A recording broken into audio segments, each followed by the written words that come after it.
भारत सरकार ने popular front of India यानी पीएफआई और उससे जुड़े कई और संगठनों पर प्रतिबंध लगा दिया है। पीएफआई के साथ साथ आतंकवाद रोधी कानून यूएपीए के तहत Rehab India Foundation, Campus Front of India, All India Imam Council, National Confederation of Human Rights Organisation, National Women's Front, Junior Front, Empower India Foundation और रिहैब फाउंडेशन केरल को भी प्रतिबंधित किया गया है।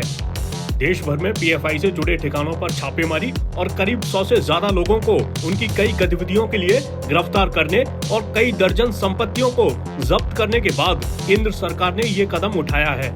केंद्रीय गृह मंत्रालय की ओर से जारी अधिसूचना के अनुसार पीएफआई के कुछ संस्थापक सदस्य students Islamic movement of India यानी सिमी के नेता हैं और पीएफआई के जमातुल मुजाहिदीन बांग्लादेश यानी जेएमबी से भी संबंध हैं। जेएमबी और सिमी दोनों ही प्रतिबंधित संगठन हैं। अधिसूचना में कहा गया कि पीएफआई के Islamic state of Iraq and Syria यानी आईएसआईएस जैसे आतंकवादी संगठनों के साथ भी संबंधों के कई मामले सामने आए हैं। इसके साथ ही अधिसूचना में कहा गया कि पीएफआई और उसके सहयोगी या मोर्चे देश में असुरक्षा की भावना फैलाने के लिए एक समुदाय में कट्टरपंथ को बढ़ाने के लिए गुप्त रूप से काम कर रहे हैं, जिसकी पुष्टि इस तथ्य से होती है कि पीएफआई के कुछ कार्यकर्ता अंतर्राष्ट्रीय स्तर पर सक्रिय आतंकवादी संगठनों में शामिल हुए हैं।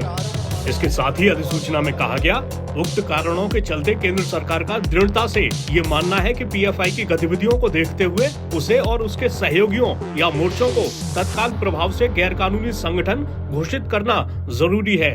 उक्त अधिनियम की धारा 3 की उपधारा 3 में दिए गए अधिकार का इस्तेमाल करते हुए इसे गैर कानूनी घोषित किया जाता है। इस बीच अजमेर दरगाह के आध्यात्मिक प्रमुख जैनुल आबेदीन अली खान ने पीएफआई के प्रतिबंध के फैसले का स्वागत किया है। न्यूज एजेंसी पीटीआई के मुताबिक उन्होंने कहा, देश सुरक्षित है तो हम सुरक्षित हैं। देश किसी भी संस्था या विचार से बड़ा है और अगर कोई इस देश को तोड़ने, यहाँ की एकता और संप्रभुता को तोड़ने की बात करता है, देश की शांति खराब करने की बात करता है, तो उसे इस देश में रहने का अधिकार नहीं है।